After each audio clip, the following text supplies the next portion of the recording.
Organisation. Business organisation की forms के बारे में हम बात कर रहे हैं। इसका मतलब कि बिजनेस को कितने टाइप से किया जा सकता है। तो अलग अलग लेवल पे बिजनेस अलग अलग तरीके से होता है। जो बिजनेस के कॉन्स्टिट्यूशन है वो अलग अलग होते हैं। यहाँ पर मैं वर्ड क्या यूज कर रहा हूँ, कॉन्स्टिट्यूशन ऑफ बिजनेस। यानी कि हो सकता है कोई छोटा बिजनेस करना चाहता हो तो वो ज्यादा टेंशन नहीं पालना चाहेगा, वो अपना अकेला शांति से बिजनेस करना चाहेगा। किसी का बिग ड्रीम है, वो एक बहुत बड़े स्केल का बिजनेस करना चाहता है। तो हर बिजनेस के पैरामीटर्स अलग अलग होंगे।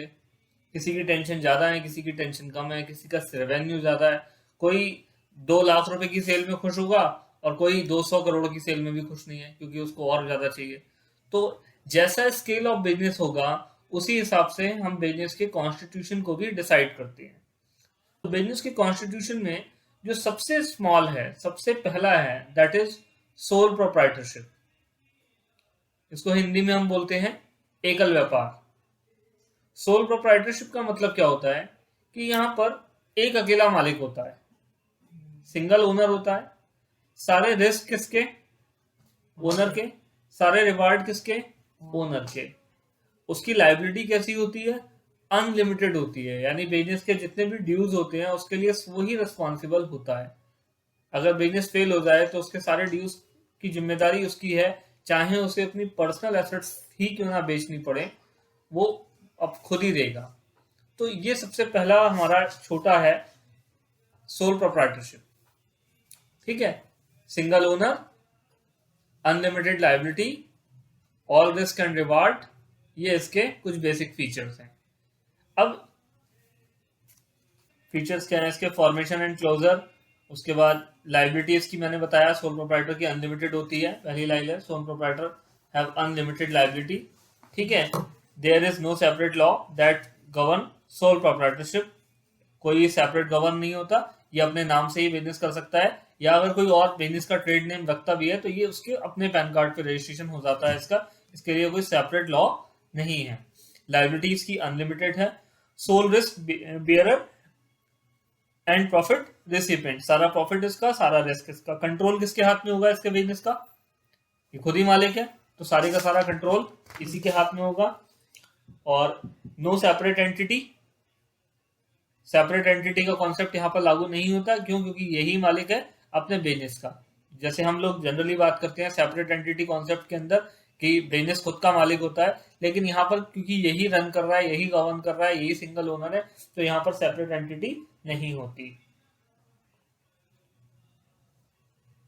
Lack of business continuity, the sole proprietor business is owned and controlled by one person, therefore death, insanity or imprisonment या physical ailment or bankruptcy of the sole proprietorship will have a direct and detriment effect on the business and may often cause closure of the business। तो अगर ऐसा कोई भी cause होता है तो business क्या हो जाएगा, बंद हो जाएगा। सपोज जो बिजनेस कर रहा था उसकी डेथ हो गई, या वो जेल चला गया, या वो बैंकक्रप्ट हो गया, तो ऐसे किसी भी कॉज में क्या होगा, उसका बिजनेस बंद हो जाएगा।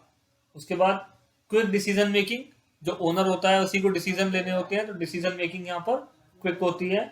उसके बाद confidentiality of information, information business की जो होती है वो लीक नहीं होती। क्यों, क्योंकि कॉन्फिडेंशियल रहती है। क्यों, क्योंकि उसके अलावा कोई और जानता ही नहीं है।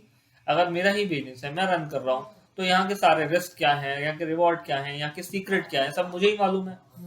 मैं अपने एम्प्लॉयज से बहुत कम शेयर करूंगा, सब कुछ मेरे पास है, तो लीक होने के चांसेस कम है, कॉन्फिडेंशियलिटी ज्यादा होती है। डायरेक्ट इंसेंटिव, डायरेक्ट इंसेंटिव से मतलब क्या है कि जो भी बिजनेस की ग्रोथ हो रही है उसका सारे का सारा डायरेक्ट बेनिफिट किसका है, ओनर का होता है, क्योंकि वही मालिक है। उसके बाद सेंस ऑफ एकम्प्लिशमेंट, यहाँ पर क्या होता है कि मैं खुद ही काम करने वाला हूँ। जब हम किसी काम को खुद से करते हैं तो हमको सेटिस्फेक्शन ज्यादा होता है। खाने का एग्जांपल लूं तो अगर अपने अपने हाथ का हम बनाए खाना, चाहे कितना ही गंदा क्यों ना बना, किसी से कंप्लेंट करते हैं क्या, नहीं करते, चुपचाप खा लेते हैं। लेकिन वही खाना दूसरा बना के लाए तो कितनी नानुकुर होती है, इसमें ऐसा है, इसमें वैसा है, ये है, वो है।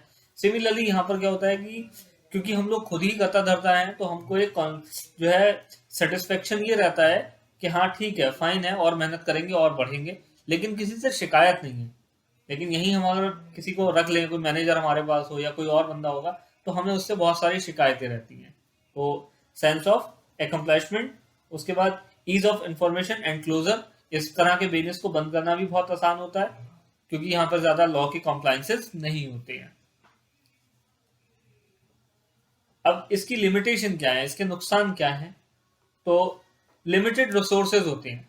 अब कोई एक बंदा बिजनेस करेगा तो उसके पास लिमिटेड पैसा होगा, तो रिसोर्स लिमिटेड है। उसके बाद limited life of business concern. अब जब बिजनेस मैं कर रहा हूं मेरे से ही है तो मेरी life is equal to business की लाइफ, है ना? या फिर हो सकता है अगर मैं अच्छे से रन ना करूं तो और जल्दी बंद हो जाए क्योंकि मैं ही अकेला सोचने वाला हूँ, सारे डिसीजन मैंने ही लेने हैं। तो जरूरी तो नहीं है ना कि मेरे अंदर हर तरह की कैपेबिलिटी हो सकता है मेरी मैन्युफैक्चरिंग स्किल अच्छी हो लेकिन मार्केटिंग स्किल अच्छी ना हो। बना तो मैंने लिया लेकिन मैं बेच नहीं पा रहा, या मार्केटिंग स्किल अच्छी है लेकिन उस क्वालिटी का माल नहीं बना पा रहा, या फाइनेंशियल स्किल अच्छी नहीं है। तो अगर मैं हर तरह के डिसीजन ले रहा हूँ और कहीं भी लैक करूंगा तो क्या होगा, उसका इम्पैक्ट बिजनेस पे आएगा और बिजनेस अच्छे से ग्रोथ नहीं कर पाएगा। अनलिमिटेड लाइबिलिटी, मैंने बताया कि सब कुछ मेरा ही है तो रिस्क भी किसका है, मेरा है। बिजनेस अगर फेल हो गया तो अनलिमिटेड लाइबिलिटी है, चाहे घर की एसेट ही क्यों ना बेचनी पड़े, मुझे पैसा देना पड़ेगा।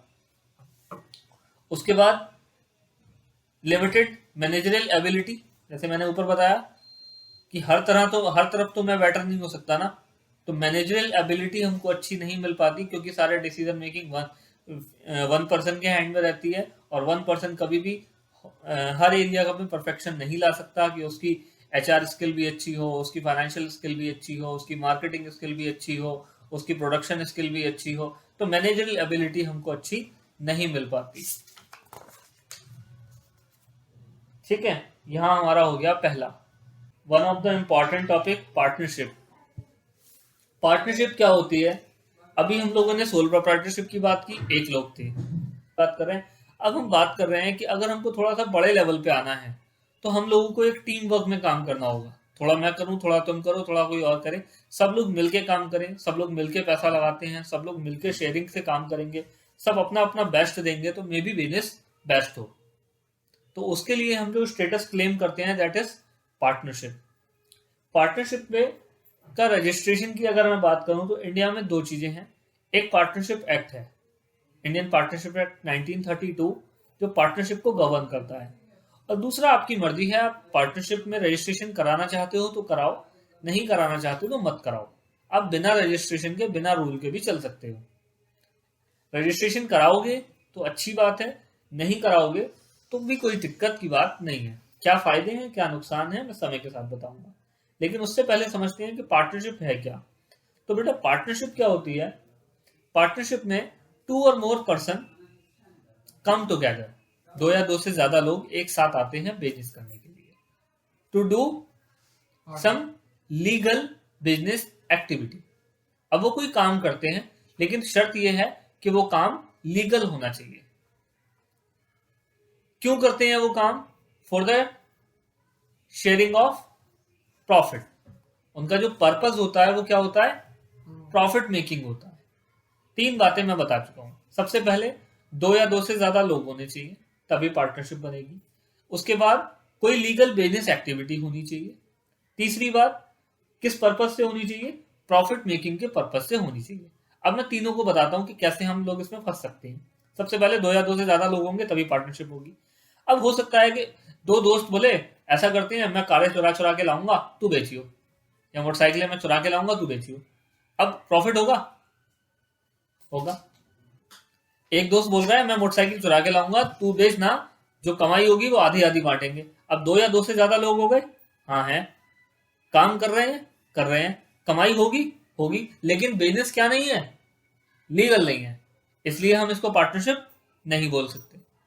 नंबर टू, दो या दो से ज्यादा लोग होने चाहिए। हमने बात की लीगल बिजनेस एक्टिविटी होनी चाहिए। हमने समझ लिया लीगल का मतलब क्या है यहाँ पर कि जो भी काम हो रहा है दैट शुड बी लीगल, यानी कि मोटरसाइकिल चुरा के बेचना एक इलीगल एक्टिविटी है, ये बिजनेस का पार्ट नहीं हो सकती। तीसरे नंबर पे दो दोस्त हैं, बोले भाई चलो ऐसा करते हैं मंदिर में भजन कीर्तन करते हैं। अब दो लोग बैठ गए हैं, दो से ज्यादा लोग हो गए, दो लोग हैं, बिजनेस पार्टनरशिप हो जाएगी, हाँ हो गई। भजन कर रहे हैं, काम है, हाँ काम है, लेकिन क्या प्रॉफिट पर्पज से कर रहे हैं? दो बातें मैंने की, दो या दो से ज्यादा लोग हैं, ठीक है, हाँ दोनों दोस्त हैं, मंदिर में बैठ के भजन कर रहे हैं, कीर्तन कर रहे हैं, काम है, हाँ है, लेकिन क्या कीर्तन प्रॉफिट के लिए कर रहे हैं? नहीं कर रहे, तब भी पार्टनरशिप नहीं है। कहने का सीन ये है, पार्टनरशिप तब होगी जब 2 या 2 से ज्यादा लोग हों, कोई लीगल बिजनेस हो और वो बिजनेस का पर्पस प्रॉफिट कमाना हो। प्रॉफिट होगा या नहीं होगा ये एक अलग बात है, ये भविष्य में पता लगेगा, लेकिन हमारे को प्रॉफिट की उम्मीद तो हो कि हम जो काम कर रहे हैं उससे हमें कमाई होगी। तो पार्टनरशिप बिजनेस की 3 कंडीशन मैंने बता दी। अब जो लोग इस बिजनेस को करते हैं वो लोग क्या कहलाते हैं? पार्टनर कहलाते हैं। हर एक पार्टनर दूसरे पार्टनर के लिए एजेंट होता है। पार्टनरशिप फॉर्म के अंदर एजेंट प्रिंसिपल की रिलेशन होती है, ठीक है। हर एक पार्टनर दूसरे पार्टनर का क्या है? एजेंट है। यहाँ एजेंट प्रिंसिपल के रिलेशन से बिजनेस होता है। इसकी भी लायबिलिटी अनलिमिटेड होती है। एक पार्टनरशिप फर्म की जो लायबिलिटी होती है वो अनलिमिटेड होती है, ठीक है। फॉर्मेशन की मैंने बात की। फॉर्मेशन मैंने बताया कि अगर आप पार्टनरशिप का रजिस्ट्रेशन कराना चाहते हो तो करा सकते हो। कहां कराओगे आप registration? Under Indian partnership act 1932 में इसका रजिस्ट्रेशन होगा। नहीं कराना चाहते, वेल एंड फाइन, मत कराइए, आप बिना पार्टनरशिप रजिस्ट्रेशन के भी कर सकते हो। Decision making and control, control इसका फ्यू हैंड में होता है। पीछे के बिजनेसेस में हमने पढ़ा कि सिंगल हैंड में कंट्रोल होता है, लेकिन यहाँ पर फ्यू हैंड्स में कंट्रोल होता है। और वो फ्यू हैंड्स कौन है? पार्टनर, उनके हाथ में इस फर्म का कंट्रोल होता है। Continuity, partnership is characterized by lack of continuity of business since the death, retirement, insolvency। इन सारे कॉजेस के अंदर ये बिजनेस भी क्या हो जाता है? डिस्टर्ब हो जाता है, क्योंकि अगर पार्टनर की डेथ हो जाए या डिसीज हो जाए, पार्टनर इंसॉल्वेंट हो जाए, तब ये फर्म भी क्या हो जाएगी? बंद हो जाएगी। Number of partner, number of partner कितने हो सकते हैं? मिनिमम नंबर ऑफ पार्टनर कितने होंगे? तो मैक्सिमम कितने होंगे? अभी कितने हो सकते हैं? Minimum 2, maximum 100। मिनिमम मेंबर कितने होंगे? मिनिमम 2, और मैक्सिमम पार्टनर कितने हो सकते हैं? 100 हो सकते हैं, ठीक है। उसके बाद म्यूचुअल एजेंसी। म्यूचुअल एजेंसी क्या है? कि जो पार्टनर्स होते हैं वो एक दूसरे के कंसेंट में रह के काम करते हैं, इसलिए वो एक दूसरे के प्रति, मैंने बताया, एजेंसी होती है उनकी, एजेंट प्रिंसिपल के रिलेशन में काम करते हैं। मैं और तुम अगर पार्टनर हैं तो तुम मेरे एजेंट हो, मैं तुम्हारा प्रिंसिपल हूं। तुम जो भी कर रहे हो that should be in my knowledge, ठीक है। और मैं जो भी कर रहा हूं वो तुम्हारी नॉलेज में होना चाहिए, तुम मेरे प्रिंसिपल हो। क्योंकि यहाँ पर मैंने बताया पार्टनरशिप फॉर्म एक अनलिमिटेड लायबिलिटी ऑर्गेनाइजेशन होता है, तो तुम जो भी करोगे उसका इफेक्ट मुझ पे भी पड़ेगा। अगर तुमने बैंक से लोन लेके पैसे खा लिए तो पैसे मुझे भी भरने पड़ेंगे, तो क्या मैं पार्टनर हूं, ठीक है। तो म्यूचुअल एजेंसी होती है यहाँ पर। Ease of formation and closure, partnership form को भी आसानी से बनाया जा सकता है, बंद किया जा सकता है। और बैलेंस्ड डिसीजन मेकिंग होती है यहाँ पर, सब मिलकर डिसीजन लेते हैं। और मोर फंड्स होते हैं यहाँ पर, क्योंकि सब लोग मिलकर बिजनेस कर रहे हैं, तो जितने भी पार्टनर होते हैं वो अपने अपने फंड्स लगाते हैं, जिसे हम कैपिटल बोलते हैं। तो फंडिंग की यहाँ पर प्रॉब्लम कम रहती है, जबकि सोल प्रोप्राइटरशिप में फंडिंग की प्रॉब्लम रहती है। Sharing of risk, risk share हो जाता है, रिस्क शेयर हो जाता है यहाँ पर। जैसे सोल प्रोप्राइटरशिप में सिंगल बंदा था, सारी अनलिमिटेड लायबिलिटी उसकी थी, अगर बिजनेस बंद हुआ, बिजनेस फेल हुआ, तो उसे अपनी पर्सनल एसेट तक बेच के पैसा देना पड़ेगा। लेकिन यहाँ पर क्योंकि जितने पार्टनर हैं सब लोगों का बराबर रिस्क है, तो शेयरिंग ऑफ रिस्क होती है। और उसके बाद secrecy, a partnership firm is not legally required to publish its accounts and submit the report. यहाँ पर सीक्रेट्स मेंटेन रहते हैं, क्योंकि एक पार्टनरशिप फर्म को अपने अकाउंट पब्लिक करने की जरूरत नहीं होती है। उसके बाद अनलिमिटेड, अब इसके लिमिटेशन की बात हो रही है।